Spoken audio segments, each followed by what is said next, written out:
A Truman has flown the coop. And a butcher has returned to his brood. Money problems have returned to the square.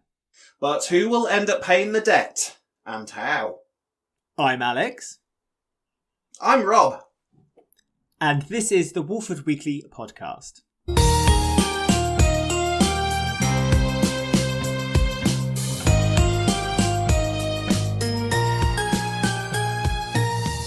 Hello everyone and welcome to the Walford Weekly Podcast, your weekly EastEnders podcast.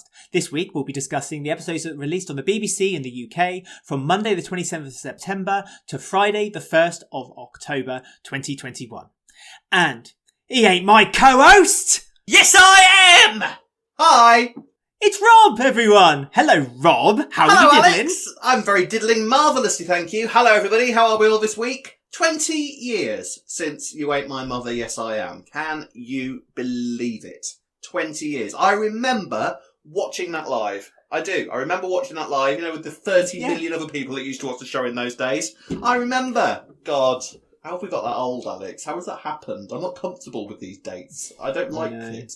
20 years. 20 years ago. I would argue it's not only the most iconic moment on EastEnders, but possibly the most iconic thing to have happened on television, especially British television. It's just landmark, like how people still remember that moment. It's just terrific. Yeah. I mean, it's still brought up today in pop culture. Young people are still using it today. People who don't even watch EastEnders. Yeah? People who never even seen EastEnders in their lives know that phrase. It's mad. So, 20 years since then. And a legend was born in the Slaters that year. And, 2001. I was young. I was optimistic. I was slimmer. Yeah. I was still at school. Yeah. God. You had dreams, Rob. You were still at school. I had dreams. Oh no. Yeah. You had to play the age card, didn't you? You had to play the age card. I was out of college. I was working. How can you have been out of college? You're only, you're not that much older than me. I'm 34 this month. And you're what? 39? I was out of college. I was out of college. Not that much different.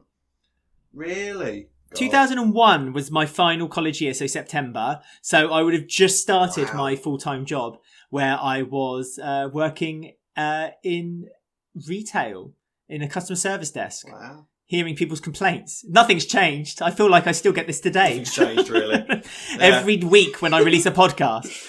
I'm joking. I'm joking to all my listeners and watchers out there. We love you. We absolutely adore you. And we love that you listen to us every week and join in with our discussion about what we think about this week's EastEnders. Rob and I have lots to talk about, Rob. What shall we start with? Shall we start with Janine? Because Janine hasn't been in it very much since her big impactful return, but she was in it right from the beginning of the week where she'd woken up next to Zack, and her daughter Scarlett wasn't very impressed with her. And Kat had a few home truths to kind of pass out to Janine this week. But do you think Kat was right to pass on those home truths when possibly Kat had done the same thing herself not too far away? That sofa has seen some times. That sofa could open up its own OnlyFans account, for goodness sake. Kat Slater going on about people about one night stands. Really? Of all the people, of any resident that's on that square, you're going to get a lecture for one night stands from Kat Slater. Really? But it seems like her and him, Janine and Zack are, doing their thing at the minute. They really are starting to build up this rivalry between her and Sharon as well, I've noticed. I think that's the heart that's slowly starting to get slightly more brutal, isn't it? Because they keep butting heads. Because Janine has managed to get herself a job this week. Because that was the whole point. Scarlett is upset that she is just this unstable mother. Because she is about, 12 going on 52 at the moment.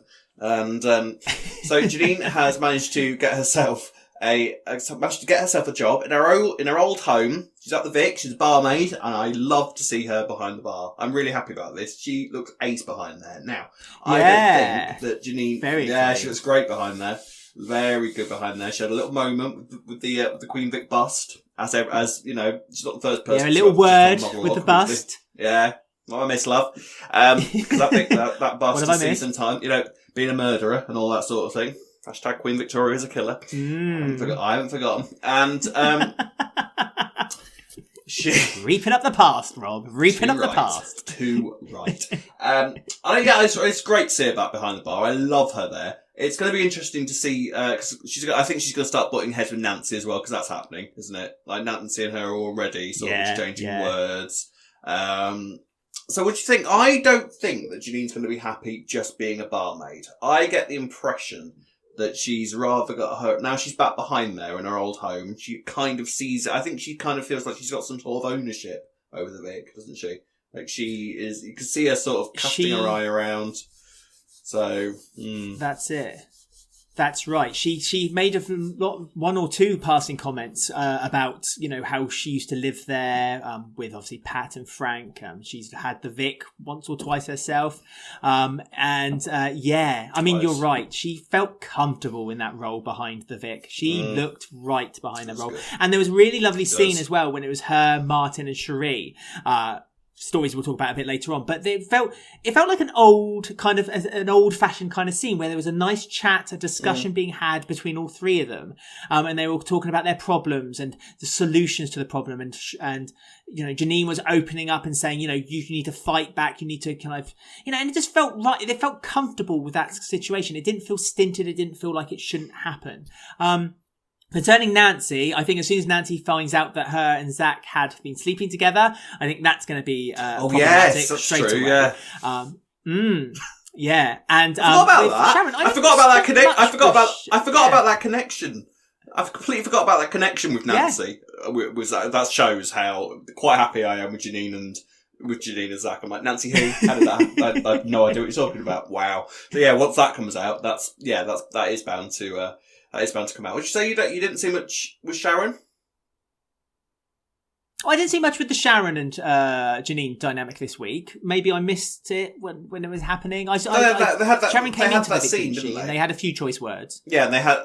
Yeah, that's what I mean. I think they're building that up a little bit, because I think the only problem with Janine at the minute is the fact that most of the people that she had like really significant beef and rivals with were either dead or sort of not there at the moment. When Stacey gets back, then that will be, you know, I think hopefully the time where we really see Janine and, you know, in rivalry mode.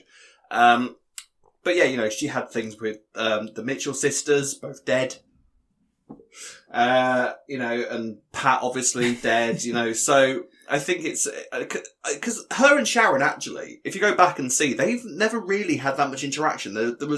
There's been a couple of things where, like, when Janine was trying to get one over on Phil a few years back, because they did that whole thing where Janine and Phil were partners with a club, didn't they, a few years back? So her and Sharon actually worked together a couple of times to sort of get one over on Phil and wind him up. So they've never actually had that much of a rivalry together. But I think, like I said, the problem is because there's nobody really around that's got that much history with Janine apart from Kat. They kind of need to sort of use Sharon as a sort of, Sharon's been there since the Ark, so she's aware that Janine is who she is. So they've sort of kind of gone along with that and making out that her and Sharon have never really got on, when in fact they've never really had that much interaction. But hey, I am actually quite enjoying the sort of the camp little barbs they keep throwing at each other, and the fact that, you know, obviously she's sleeping with Zack. Sharon has said that she's planning on telling Zack exactly what sort of person Janine is, including the fact that he might end up getting his head bashed in at the bottom of the cliff. Which I've noticed. The thing with Janine at the minute, everybody is sort of kind of on really defensive mode with her, and she hasn't actually done that much since she's been back in terms of upsetting people. Yeah, she's insulted a few people and she's thrown a few jibes, but only in self-defence, and the worst thing she's done is accidentally... I was going to say, with her retaliation. And say, yeah, and she saved 2 kids from a burning building. So if anything, there's people at the minute doing much worse than Janine in the square at the moment. So I think that's why Kat's kind of let her in, though, because although Kat hates Janine clearly, and she has lots of comments to throw at her, Kat's kind of let her in because she did, at the end of the day, look after Tommy. And I think Janine is reflecting. She seemed a bit more reflective this week. Because when Kat did have that go at her about saying, you know, you need to think about your daughter. I think there's a genuine tie there with her and Scarlett, and I think that she does want to do the best for her. So yeah, you're right. I think since Janine's come back, she hasn't actually come back with any kind of nastiness actually attached. It's just associated with her, and it's like the monkey on her back that she needs to shake off, perhaps. Tommy mentioned this week about his dad once more. Yes. Yeah, same. Tommy mentioned back about his dad again this week. So I wonder if there's going to be more of that coming down the line, because I don't know. Do you think there's a runaway child story coming? Maybe, but we should mention we finally found out this week that Tommy's all right. Like this whole thing that we had Tommy's expected with Tommy, Tommy's fine. Apart from he's not going to play football for a couple of weeks, but he was still he's on crutches at the moment. And he was still capable of going out and playing football in the street. So it turns out that Tommy's going to be all right. So if they were going to make Tommy lose a leg, that was their opportunity. And I'd argue that it would be slightly melodramatic if we lost it now, Alex. I think he's all right. So I'm pleased. Don't get me wrong, because it's one of those stories that I can't. Sepsis or something. It was one of those storylines where I thought I could see it coming on the horizon from about 6 months. As soon as Tommy was like, I quite like football, losing his legs. That boy's losing his legs. Legless boy that will be by the end of the year. So I'm quite happy that he seems okay, and we might actually see him carry on with this going forward. Fingers crossed. So there we go.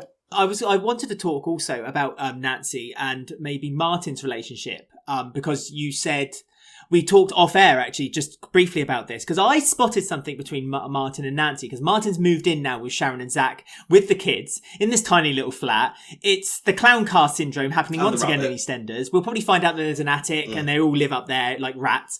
But the thing that I spotted from this was that Nancy seemed to have a kind of spark with Martin. Nancy and Martin, she offered him advice, she offered him a free gym session. I thought that she was being almost overly kind with him.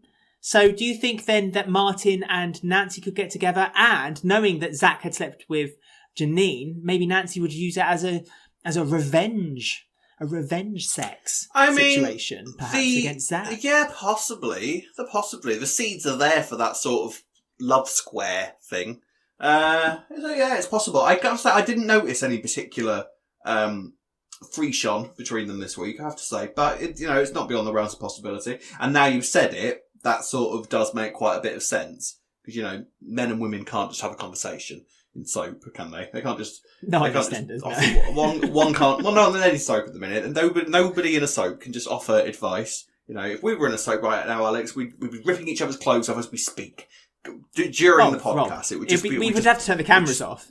I don't think we'd even bother doing that. We wouldn't even bother, and then that's how everybody would find out, because we'd forget that the podcast was being recorded. That's how it would. That's how it would happen, really. That's right. So so that's soap, innit? So yeah, you might be right. Martin and Nancy. That would be. I mean, she's got good taste in men, hasn't she? Hasn't Nancy got the most excellent taste in men? Because Martin's a dish in himself, isn't he? Martin is a dish. So yeah. I wouldn't blame her for that. We should discuss about the fact that, if Martin is now living with the kids in Sharon's flat and Mr. Pickles the rabbit, who Sharon's got an instant rivalry with. Mr. Pickles. I'm well up for the Sharon versus Mr. Pickles rivalry. That sounds like great fun. I like that. This rabbit, I swear to God, it went away for months and months and months to the point where when we first saw him, it was like, why is there a rabbit? Where did the rabbit come from? And now this rabbit is the new Wellard. He's just going to be causing drama left, right, and centre everywhere. Yeah. So there you go, Wellard and Mr. Pickles. Never worked with animals. He's a cute rabbit as well. I quite liked it. But the thing is, though, Martin literally just brought him in and just placed him on the sofa, as though he was like, that rabbit will be absolutely fine there. He won't cause any troubles, because rabbits don't chew things and rabbits don't run around causing havoc. No. Sharon and I'm sure it's not the first rabbit that Sharon's come into contact with. But I... Put a motor in Mr. Pickles and Sharon will be very pleased. I mean, what do you think? Because this means now that Lily is going to be living with Sharon, and Lily is let's be honest, not the most helpful child these days, is she? She's not the easiest kid to live with. So, what do you think, Lily? What trolls do you think that? Because now Ruby's gone, so Lily's got that sorted. So, what do you think, Sharon and Lily? Is that going to be an issue?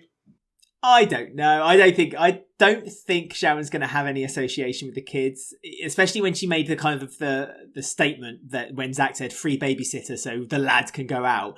And Sharon was like, not under this house, not in these rules. So she kind of wiped it away. I think it's just a temporary measure, just kind of move Martin from away from Ruby to then maybe move her on to then potentially a new story. I just think it's like the transition, the transition period between what's happened to Martin to what's going to happen to Martin, the interim, the in between, the bit that's not so interesting. Right. And I think that Martin's not going to get much out of Ruby either, from what the strength of what we've seen with seeing Ruby's solicitor this week, because he seems quite a well paid hard ass, if you like, and he's so I think, I think it's just I think, like I say, a moving on kind of story. But I'm bringing up Zack and Martin. How do you feel about Zack replacing Kush? Because I feel like they're replacing Kush with Zack, and I feel a bit meh about that.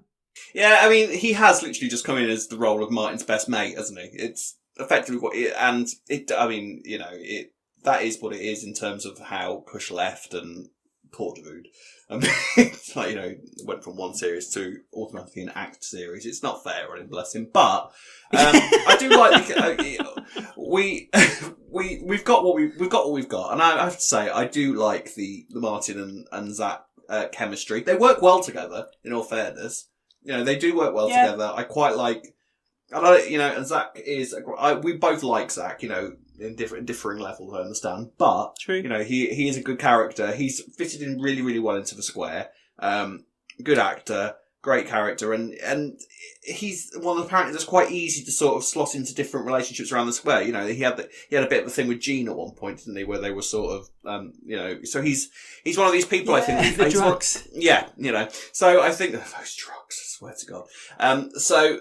I think he's one of these characters that you can kind of slot in. Never, ever again. It's one of these characters that you can kind of slot into different sort of character groups, So which maybe you couldn't do with Kush quite as well, because he was that integrated into the slate as he was, and Martin. He wasn't really allowed to sort of fair point go outside that group so much. And Zack at the minute seems to be, he's got stuff with the Carters.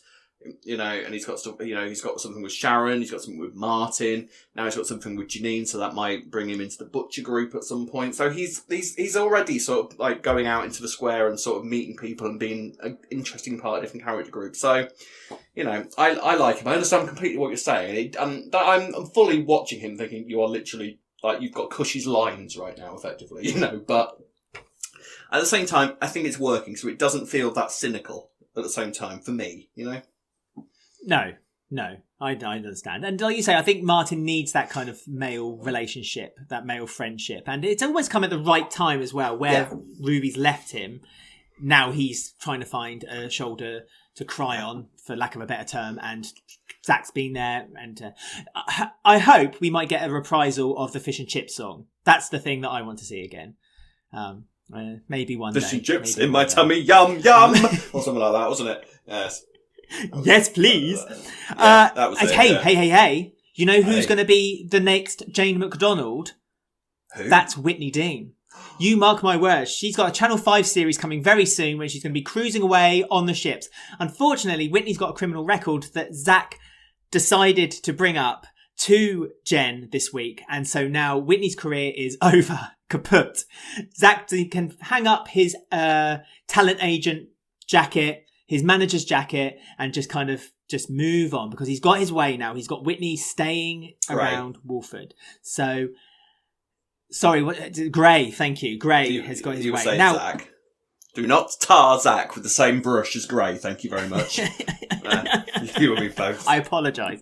Chelsea seems to be on to him still. She's still watching him from a safe distance, and noticing that this relationship with Whitney and Gray is now growing. What's happening here? So do you think Whitney and Gray's, this is the path now we're taking, the one that everyone thought was going to happen? Eventually, we got there in the end. I think. Well, the thing is, I thought Chelsea this week. Chelsea has basically seen Gray for what he is. Has seen Gray's temper. Has seen that he, can be quite at least verbally abusive, and not a particularly nice person, and yet was quite happy for Whitney. Well, I might not like you, and I might think that you are a very horrible, nasty person. But do you know what? Whitney needs a mate. You go deal with her. That's fine. And then just left. So I thought Chelsea throw Whitney into the Chelsea lines. Clearly couldn't be fine. Well, yeah, Chelsea clearly effectively couldn't be asked to deal with it, so you deal with it. I suppose. I was like, all right, Chelsea, cheers, mate. I'm sure that won't come back to bite you in the arse one day. Yes, effectively, this is we're now somewhere where we thought we were going to be about a year and a half ago, where Gray and Whitney are this close, basically. They're basic, isn't it? Gray it's and Whitney its are, time. I think now. We've taken some bodies to get there, but we are effectively nearly there. That they are nearly. A few people have been killed along the way, but they're disposable. But at least now Whitney and Gray are a couple. Finally, rolls eyes. So what's coming then? What's up next? Where are we heading with this? Well, I don't know, because now they think that, they're not officially in a relationship yet, but I think they're literally kind of a hairline away from it, aren't they? They've nearly kissed. If to Whitney, this is, the romance of the century. They've had this thing where, they've nearly kissed a few times. The rise have met over a crowded, smoky club where she's been singing like a cabaret artist, like Jessica Rabbit on her podium. It's like, I wanna be loved by you. But she's trying to get this, job on a cruise ship this week. And I'll tell you what, that would have been Whitney sorted. Whitney could have gone off and never seen Walford again. It would have been a good. Do you know what? That would have been a good paternity leave story. That would have been a great story to send her off maternity leave. Fine. That would have been fine. If only Linda and Ruby could have sing, eh? Damn it. If only. Well, to be fair, we know Linda can't sing. That's the one person we know cannot sing is Linda. So yeah, and also she's probably not very comfortable on boats ever since Boat Week, so probably best she stays. Well, would any of them be comfortable on boats during Boat Weeks? Most of them ended up in the Thames, didn't they? I was thinking the whole time when they said like Whitney's going to go on the cruise ship, the whole time I was thinking to myself, Whitney was on that ship that sank. Yeah. Whitney was in the Thames. Yeah, Whitney was in the Thames. Queen Vic Bust and everyone else. Yeah. Clearly Whitney's over that, but so Whitney was supposed to be was trying to go for a job on a cruise ship this week, didn't get the job, so that seems to be the end of Whitney's singing storyline, doesn't it? We've had lots of auditions for Sharon McCarthy to go on Celebrity X Factor or something like that, or Celebrity Britain's Got Talent. We've heard that she's got an amazing voice. To be fair, she has. Like, especially this week, some of the songs that she was belting out this week, it was like, hairs on end. She's a really, really, really good singer. So fair play to her. But at the minute, it does seem to be the end of the prospective singing career. Although Jen, the singing coach, still seems to be hanging around a little bit, doesn't she? So I wonder if she is. I wonder if it's entirely done yet, or whether Gray might just kill her off. Yeah. Wait, no. I was thinking that actually. I thought that Gray was going to kill her off. I genuinely did think that Jen was not long for this earth. The way Kate Robbins has written on Twitter, it would have been in head of one. The way she's written on Twitter, she's kind of signed off. I think. I don't think we're going to see Jen unless, of course, they do pull her back for one last stunt maybe with Gray. It depends on whether they want to carry on with this kind of serial, maybe Jen could return and be like, oh, Whitney, I've just got a whole new, but I think Jen, after she found out the information about Whitney as well, which was helpfully passed on by Gray, it's like, oh, don't, I love the way Gray did it as well. It was like, don't Google Whitney Dean, wink, what's the first thing you're going to do if you're told not to do something? Google them. Yeah. It was quite helpfully, Wilty Dean's murder inquiry was the very first thing that came up on Google. All the millions. You ever tried typing your name into Google? You are not the first thing that comes up. I'm like the third, but you're not the first thing that comes up on Google unless you try to murder somebody, and then that's your way to get to number one on Google. So. Have you ever? Yeah. Oh, no, I'm fine. No, you're all right. Bury the body. Right. It's fine.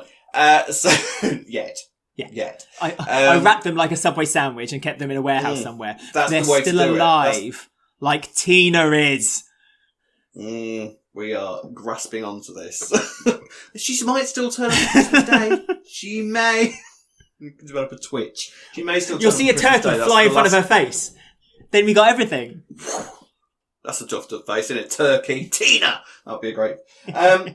So I mean, this is clearly heading towards, them basically taking the domestic violence route right right down to how it began. He's lured Whitney in. Whitney being Whitney, who is, she just opens herself up to these sorts of men, doesn't she? It's not the first time that Whitney has found herself in a situation where she's in a relationship with a dangerous man, really, is it? She's like, she attracts them. It's like that's her type, so, in fact, I'm pretty sure that Whitney, she asks for a criminal record before she considers sleeping with a man.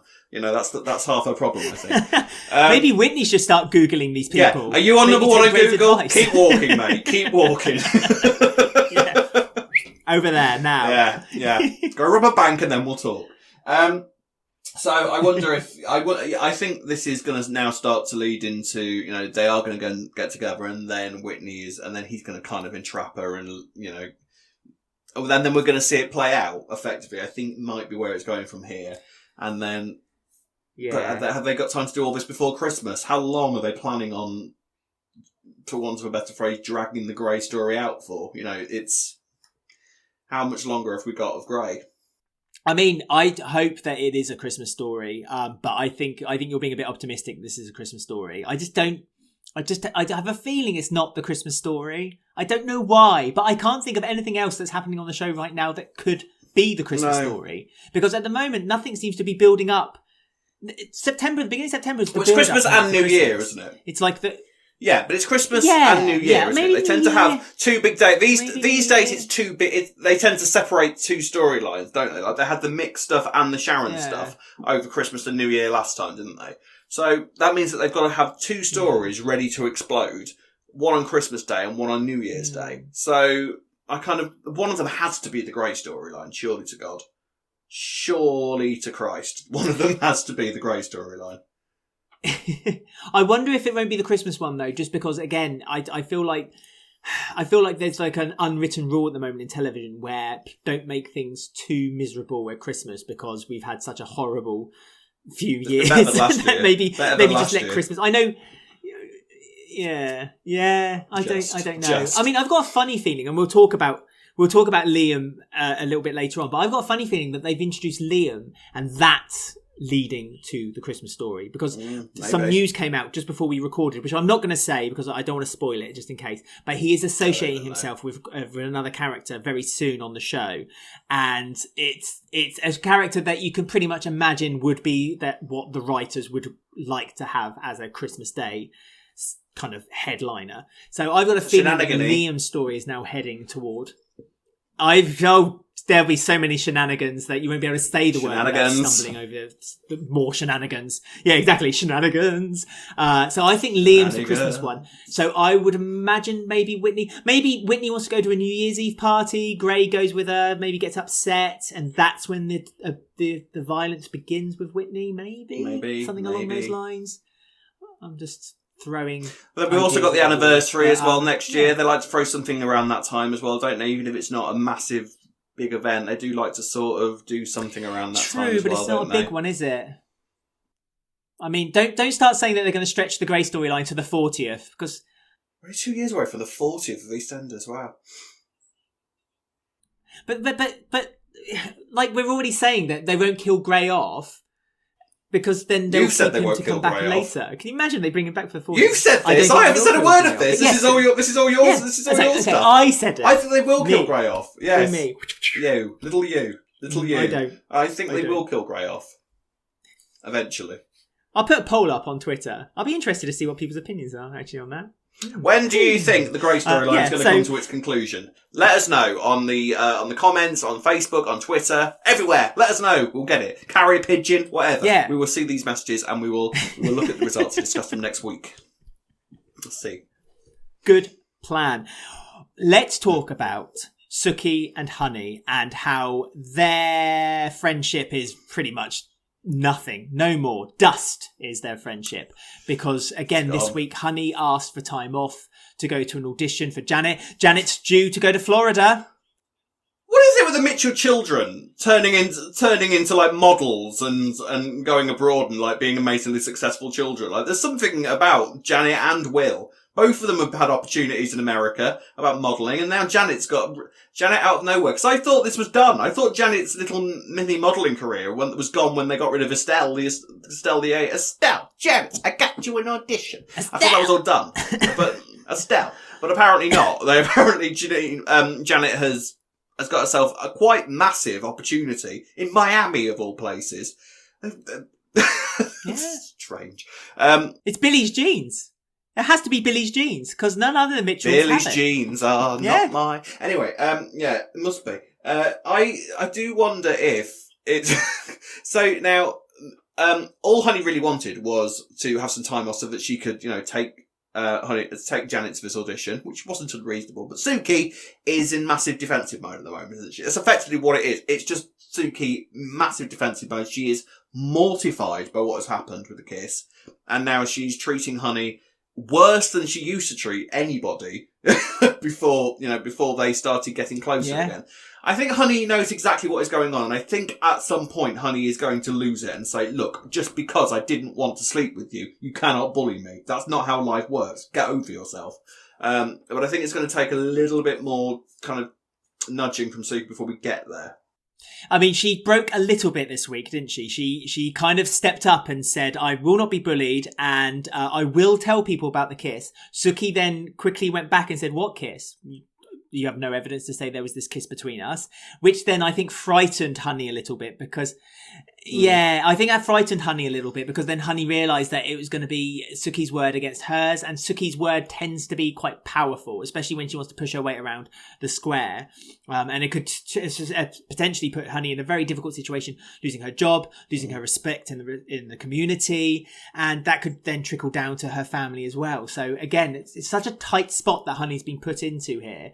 The part that I'm finding interesting, and I wish that they would explore it, is Suki's sexuality, because we've showed our grievances about it. We both kind of said, this feels a little bit like, okay, why?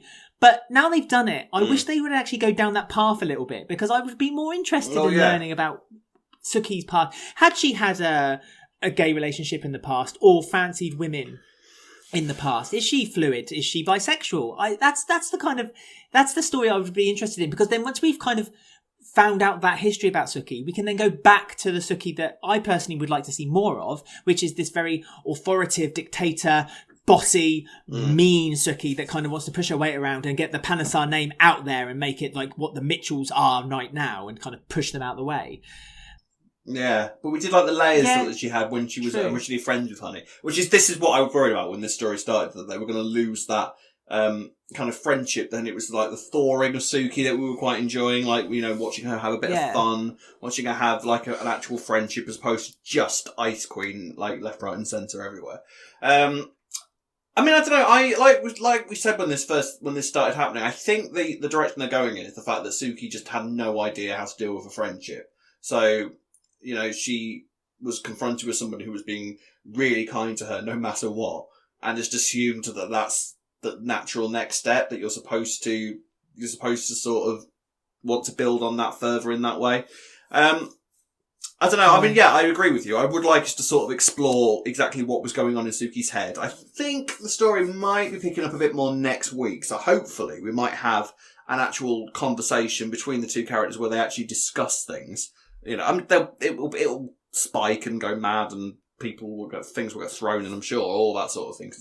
But I would like to have that scene where they actually have a conversation and they actually discuss what's going on inside Suki's head. I don't know if we're going to get it, but that's what I would like.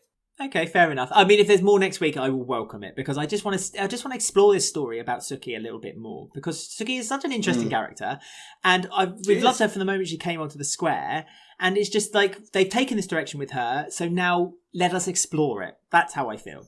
Yeah. Maybe. I'm sure we will. Yeah. I'm sure we will. I agree. Hey, Sheree has gone. And so she has a lot of money because she's basically sold the salon, under Patrick's nose. Yeah. And ran away, back to Trinidad and, left basically the whole Foxes and the Trumans in quite a difficult situation. Now, first thing I want to say is that this personality transplant, Sheree, just felt really convenient for me. And I just don't, was there any evidence before that Sheree had any kind of inkling that she was always after Patrick's money, other than when Denise kind of accused her when she was first introduced on the show? Because Denise had that kind of judgment and doubt about Sheree when she first was introduced, but then that was kind of quashed immediately when we found out that Isaac was her son, and that was the secret that Sheree was keeping from everyone. But then now Sheree's done this.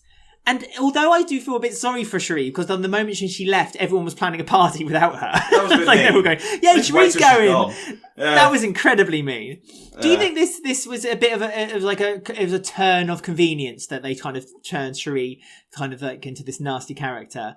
And are you pleased to see Sheree go? Are you pleased that she's gone now? Oh, well, see, this is the problem. Now, I am quite pleased to see her go because they turned her into such a negative character, you know.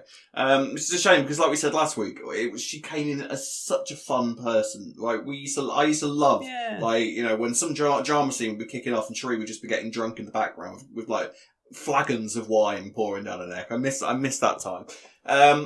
The thing is, I think it's supposed to be a reactionary thing, isn't it? She feels as though everybody has turned against her simply because she wanted to take care of Isaac. And basically she feels like I think everybody has taken her son away from her in that respect. I don't think she necessarily, I think she sees some of the things that she's done wrong, but I think that she believes that everybody is sort of taking it to a different level where it doesn't need to be. I think they've forgotten about the power of a mother's love, and, you know, and she feels really kind of put out. And, I mean, I do think that, you know, the fact that she has seemed pretty determined the past couple of weeks to take one of the Truman businesses or buildings away from them. And she got one in the end because she did this really underhand thing where she said to Patrick, just before I go, just sign this. Make sure the guarantor thing for Isaac and Lola is sorted before I go. And then sort of slid the contract that she got from now. Can we talk about? Can we talk about the, what's he called? The guy that the people kept chasing away with brooms. And I was enjoying that, like, just come there. The man who was trying to sell, who was trying to buy the salon. Yeah. He looked like he comes straight out of an E4 reality show, you know, where they were doing like hair, and he was great. I liked him. I quite enjoyed him and Kim. Like, he was all right. I know what you mean. He was all right. I quite enjoyed like Kim chasing, like him being chased away with brooms. And they just basically trying to come up with different ways to get rid of him. Swinging just kept showing up, going, swinging the straighteners. Yeah, Tim like swinging like a nunchuck, swinging straighteners around. yeah, love like that. a flipping nunchuck, like So basically, she's tricked Patrick into signing away the salon because I forgot that he owned the salon. So that seems to have been gone now. Now I forgot that too. Yeah, I thought Patrick only rented the salon space. I thought Patrick only rented the salon space. I mean, in all honesty, yeah, but they... I mean, again... yeah. It could have happened off camera. It could have done, but... We weren't to know. The thing is, I've never been that convinced with the salon setup. You know, Denise not being a hairdresser one week and then being a hairdresser the next week. You know, literally nobody apart from Lola... Getting her MVQ the next week, yeah. Well, exactly. Literally nobody apart from Lola, we've seen Lola be a hairdresser throughout her time on the show. Literally, Lola is the only person that has ever shown any experience of being a hairdresser. The rest of them have just sort of settled into this. Oh, that's what we do now. Yeah, it's great. I'm a hairdresser. That's not how it works. You know, you've got to go to college and do hair and makeup courses and all of that sort of thing. So I've never been that convinced with the Trumans in the salon. So if this is the end of the salon, I won't be broken-hearted, if I'm honest. In fact, Sheree might have done us a favour in a few ways, because it's not been the most convincing of setups in my view since it started. So I don't necessarily mind this, to be honest. What do you think? I mean, yes, same as you. It was very tenuous the way that they got the salon. It was really weird that Denise decided this was the business that I wanted to start, having zero experience whatsoever and her one GCSE in English. All the staff kind of like got introduced. Like Kim started doing it by like didn't she start doing like hot stones? And although it was mentioned that Kim has started doing a makeup course this week because she started speaking to an influencer, and then she started putting makeup on Isaac. Because as Sheree was leaving, Isaac was like, why don't you put makeup on Patrick? And Patrick was like, no, Isaac should have it. So I guess that Kim was working her way up to doing a course in makeup. But this is exactly your point, and you're entirely right by saying it. Yeah, no one there seemed to have any kind of right or experience to actually work work in a hair salon. And the fact that they're turning it into something so the fact that it's now turning into something that possibly could have been something Denise could have done, and that is literally just give people blow dry hair dries, just because they come in, they have their hair blowed and they go again.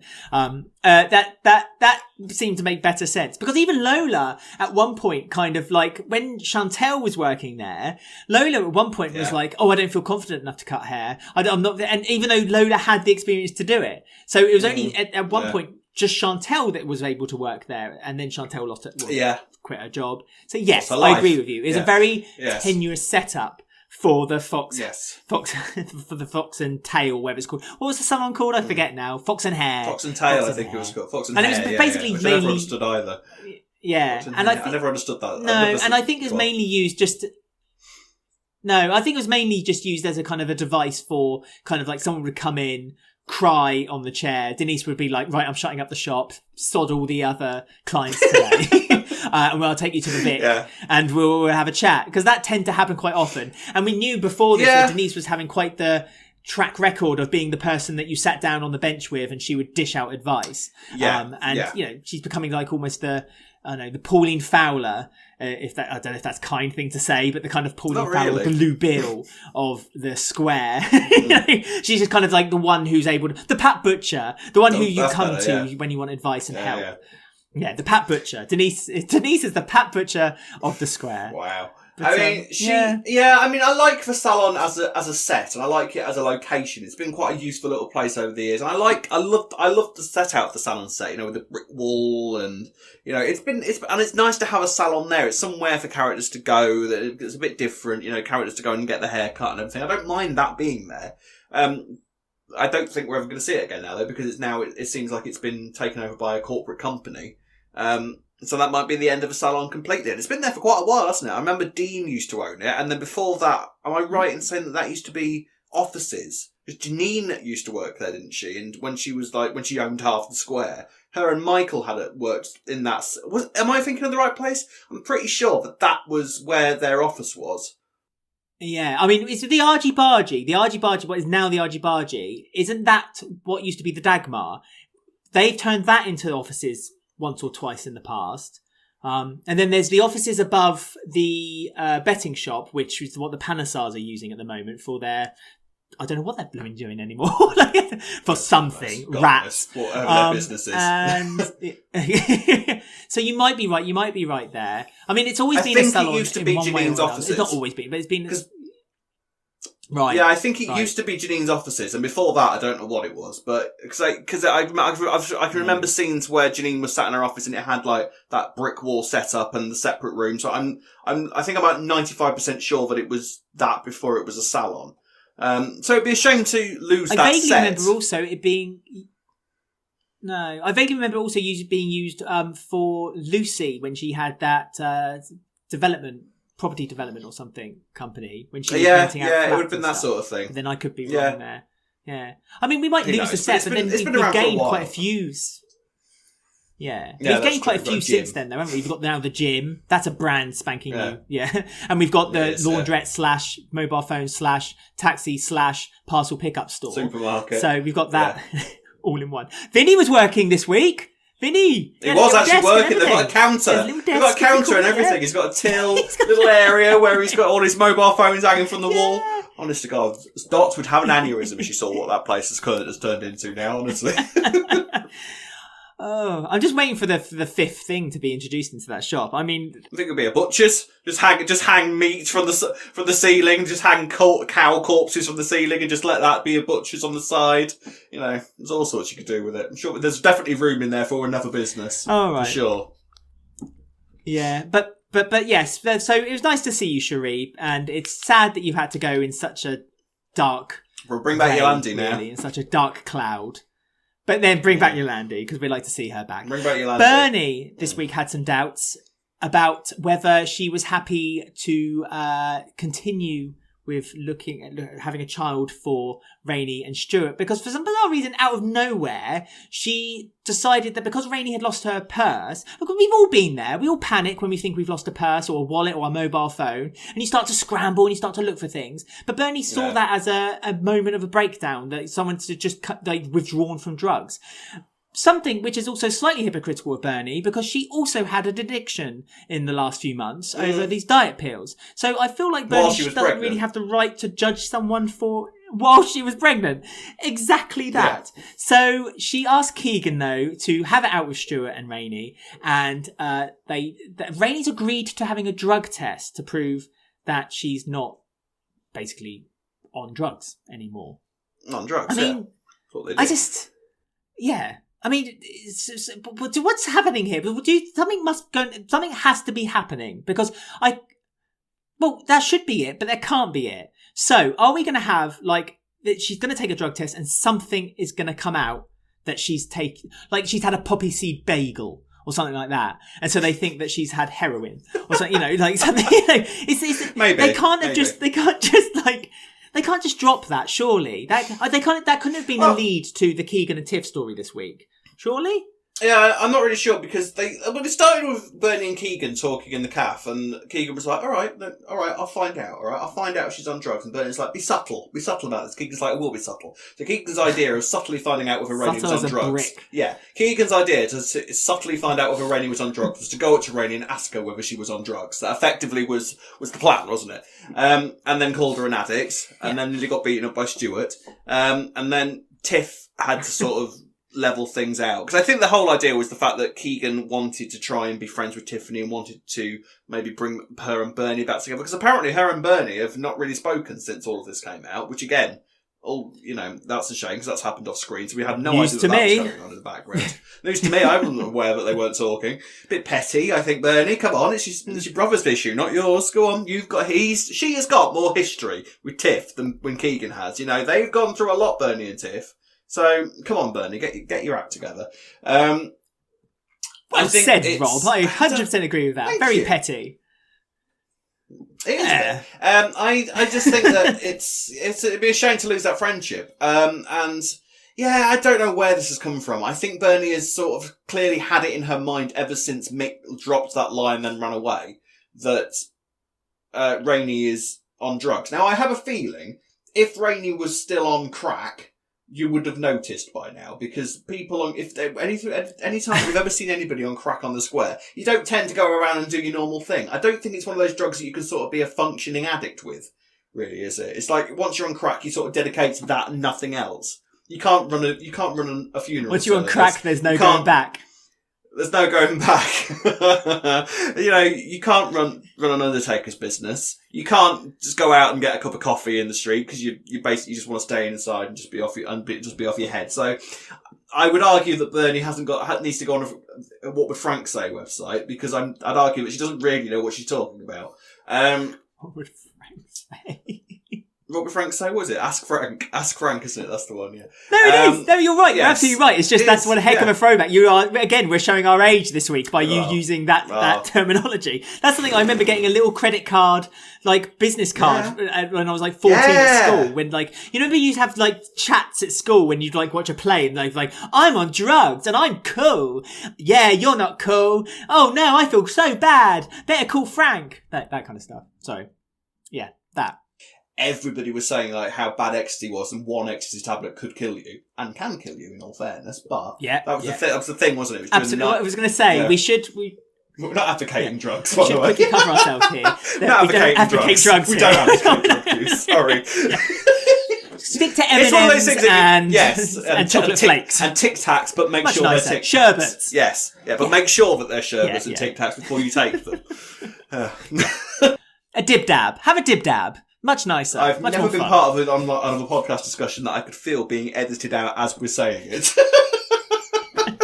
snip, snip, out it goes. Right, so there we go. So let's move on because yeah. I think you're right that I think that this is kind of then the follow-on story of Keegan and Tiff, because we've got to see Liam this week as well. Liam Butcher is back after leaving Cindy Jr.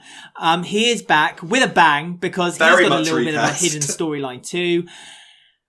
Very, very recast. I mean, the original actor, he's busy now. He works on a building site and he stopped acting now. So, so it seemed like necessary there. But it felt a bit like a shame because I liked the original Liam, actually. I thought he was good and he was a good little actor. But fine. The guy who they've got in he's proper London, isn't he? He's proper tracksuit, white tracksuit. Very London. Very London. Very Bianca's son as well, I think, as well. Very Bianca's son. Yeah. Right. Yeah. Very he's a chav. He is such a chav. The character, I mean. But the character is about as chav. He might be the chaviest character we've had in a very, very long time. It reminds me of, the drug dealer that Tiff was having a thing with at one point. What was his name? The dealer guy. Oh, Jagger. What was his name? Jagger, yeah, it reminds me of him. My wifey. That's how my wifey. Yeah, my wifey. Yeah, we're literally at Jagger levels of chav now. Because Liam has come back and he's clearly got money issues.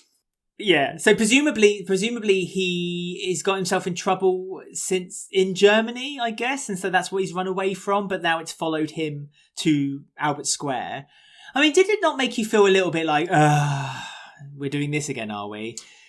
I mean, well, we don't know what they're doing yet. We don't know what they're doing yet. There might be some sort of reversal on it. We don't know anything yet. All we know is that he was talking to somebody on the phone about money. That other person could have been anybody. It could have been anybody. You know, it's not like the Butchers have got a rich history of having, money. Aside from when, they accidentally come into money from swiped lottery tickets or something. They haven't got, they've always got somebody after them. They've always got somebody, they're always owing money to somebody. So I don't think it's beyond the realms of possibility for them for a section of that family to find themselves in money trouble again. And all that could have been, it doesn't necessarily have to have been a gang member or somebody on the phone to him. It could have been anyone on the phone. It could have been Ricky. It could have been Bianca. It could have been a family member going, yeah, we need this money. Like, clearly he's gone to Walford to try and find someone to give him money for something. But that could have just been him. He could have been sent there by someone.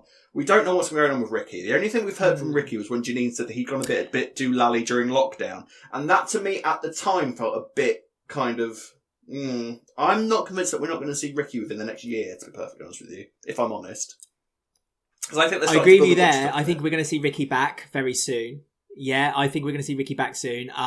I would love to see Bianca back again, but I've got a funny feeling Patsy Palmer probably has kind of decided that she doesn't really want to now. I think she's left it too long a gap.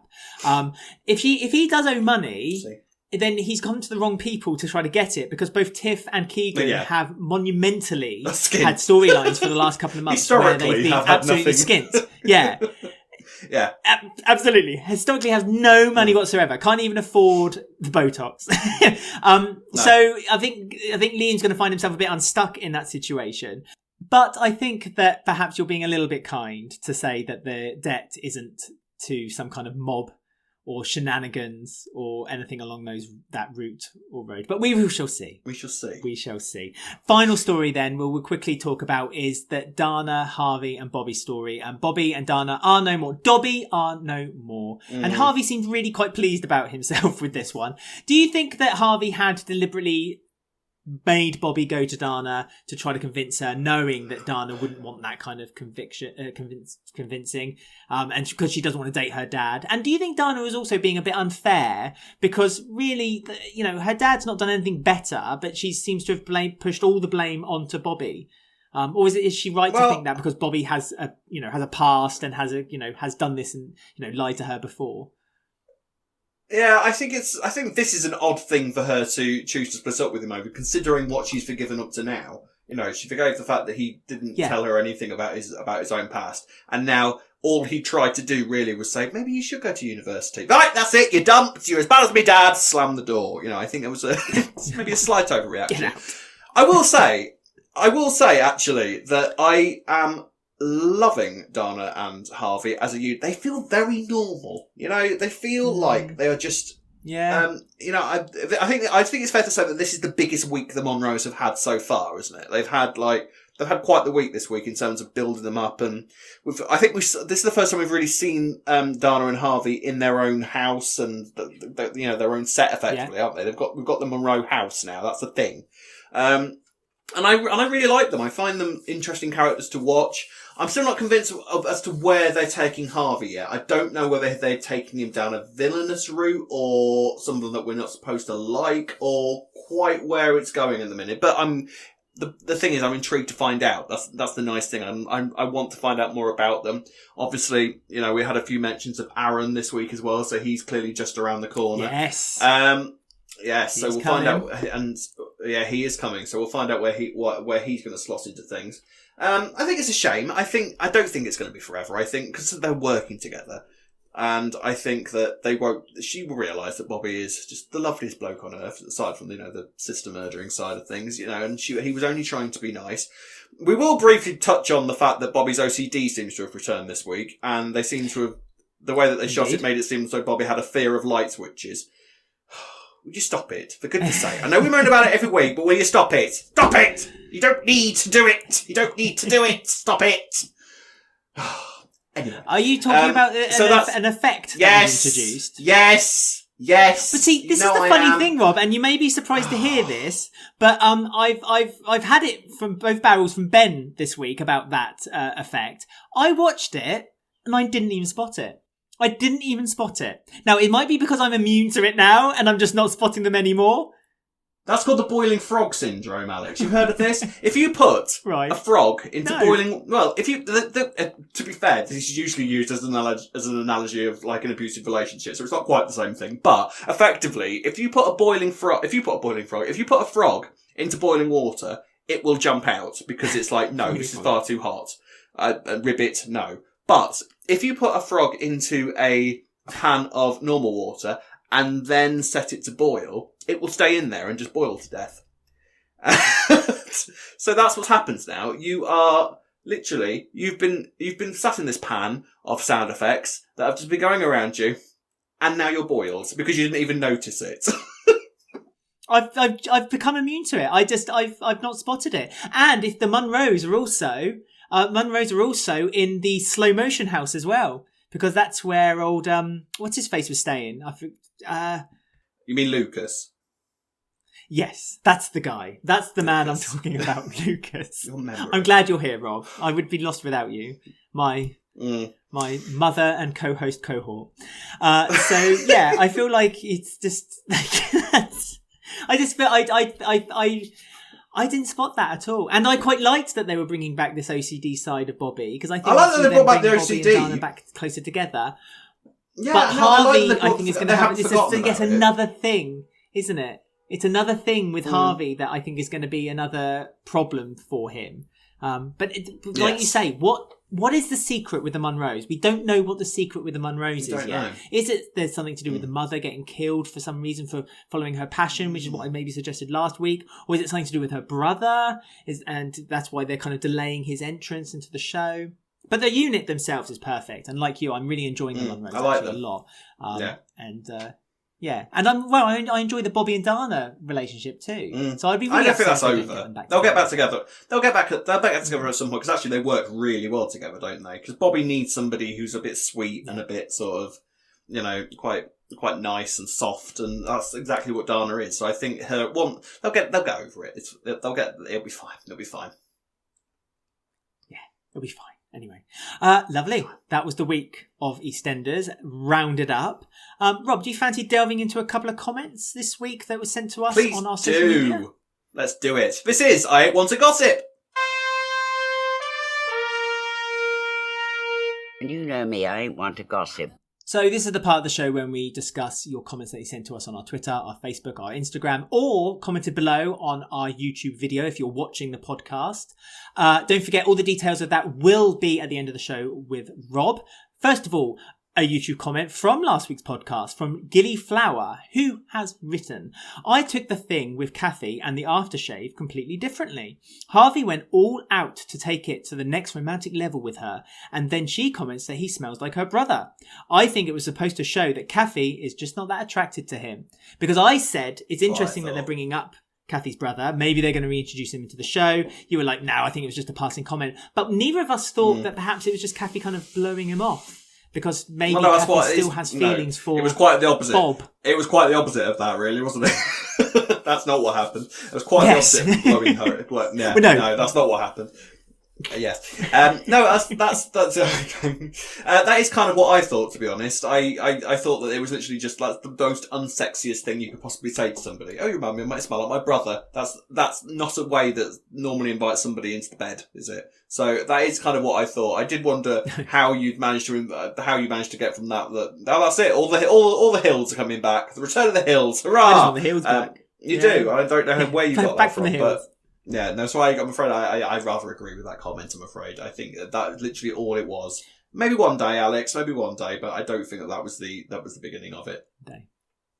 Sorry. Tony and Sarah will come back into my life one day. Maybe At one Bailey Thomas on Twitter, 2 S's, because he's very selfish and he wants 2 S's to his name, said, I really like having the Fox/Trumans at the forefront of the show. They're a strong family and the addition of Isaac and Lola is brilliant. Yeah, they really took centre stage this week, which is very surprising because any story with them tends to always be kind of like a B plot. Even with Isaac, it was never necessarily at the front centre of the show. There was always something happening with Ben Mitchell that something was more important. Yeah. Well, they're a family of really strong actors, so I'd encourage them to bring them to the forefront more. You know, Denise, Ken, Patrick, and Isaac and Lola, they're great as a couple. We've said quite a few times that the integration into the Trumans has been the making of Lola. Like she's great at the moment. I'm loving this era of Lola. I would like to see them back at the forefront more. And I think now that they've lost the salon, I think this is going to be the start of hopefully them trying to pick themselves up a little bit. So we might see a lot more of them in the future, I hope.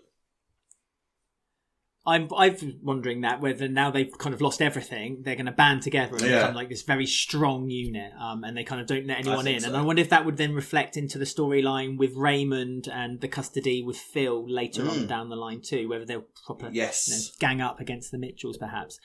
At Sharon's Janine on Twitter has written, it's been a good week for character development. However, we're weeks into the big autumn relaunch and it still feels like there's summer filler. Mentioned that earlier on the show. It doesn't really feel like we're heading anywhere for the kind of autumn, big Christmas, New Year's story. Do you? No, I think you feel similar, but do you feel it's filler?